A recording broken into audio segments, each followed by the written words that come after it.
So high, আজকে এসছি আমার একটা ছোট্ট লেখা নিয়ে। লিখেছিলাম অনেক দিন আগেই। তো সেটাই তোমাদের সাথে শেয়ার করতে চাই। তো যাই হোক, মেন বিষয়টা হলো অ্যাকসেপ্টেন্স বা গ্রহণযোগ্যতা। কী এই গ্রহণযোগ্যতা? এটা নিয়ে একটু লিখেছিলাম। ভালো খারাপ আমি জ্ঞানীগুণী ব্যক্তি না, আমার লিখতে ভালো লাগে তাই লিখি। তোমাদের সাথে শেয়ার করি আর কি। তো গ্রহণযোগ্যতা যে ব্যাপারটা, যে এটাই প্রকৃতির স্বধর্ম। এটাই প্রকৃতির স্বধর্ম। একটা ছোট্ট গল্পের মাধ্যমে যদি বলা যায় যে একটা আম গাছে ২ বছর পরে ফল এসছে। ঠিক আছে? তা প্রত্যেক মায়ের মতনই আম গাছেরও একটা ফেভারিট আম আছে। সেটাকে সে অনেক যত্নে পালন করেছে, অনেক যত্নে মানুষ করেছে। তা হঠাৎ একদিন একটা পাখি আসলো। পাখি এসে ওই আমটার উপরে বসে আমটাকে ফেলে দিল। তা আম গাছটা কিছু বলল না, চুপচাপ সহ্য করে নিল। আবার পরের দিন ওই পাখিটা আসলো, তাকে বসতে দিল। কিছুই কোনো রিয়াকশান দিল না, কিচ্ছু করল না, শুধু গ্রহণ করে নিল বাস্তবতাকে। কিছুদিন পরে দেখা গেল যে ওই আমটাই একটা প্রাণী মুখে করে নিয়ে অন্য জায়গায় ফেলেছে।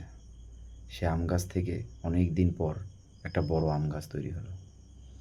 আসলে এটাই প্রকৃতির নিয়ম। কোনো কিছুকে গ্রহণ করে নিলে সেটা যে প্রকৃতি কীভাবে ফিরিয়ে দেবে তার কোনো মানে নির্দিষ্ট সময় হয় না। শুধু অপেক্ষা, অপেক্ষা করতে হয়।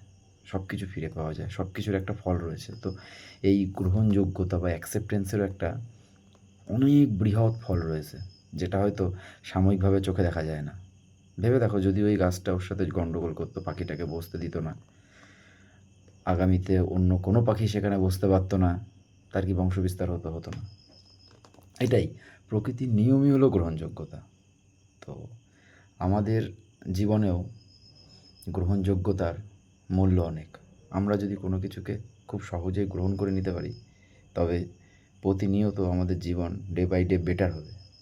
অ্যান্ড আমার এই ক্ষুদ্র জীবনে আমি কিছুটা দেখেছি যে সব কিছু যেগুলো গ্রহণ করার, সেগুলো আমি গ্রহণ করে চুপচাপ সহ্য করে অনেক কিছু পেয়েছি। হারানোর থেকে বেশি পেয়েছি ভালোবাসা, বিশেষ করে ভালোবাসা, লোকের শ্রদ্ধা, লোকের সম্মান, এগুলো পেয়েছি। তো গ্রহণযোগ্যতার একটা আলাদাই লাভ আছে।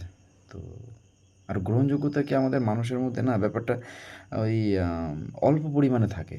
এটা অভ্যাসের মাধ্যমে ডেভেলপ করতে হয়। তো এই ডেভেলপমেন্টটা করতে হবে, তবেই তো একটা বেটার সমাজ, একটা বেটার দেশ তৈরি হবে, তাই না? তো এটাই ছিল লেখার, লিখেছিলাম অনেক ছোটোবেলায়। তো থ্যাংক ইউ। আর যদি ভালো লাগে শেষ অবধি দেখো কেউ, তো অবশ্যই একটা লাইক, কমেন্ট, শেয়ার করো। কেমন লাগলো, কী কী ইমপ্রুভমেন্ট করা দরকার বলো, ভালো লাগবে। Thank you.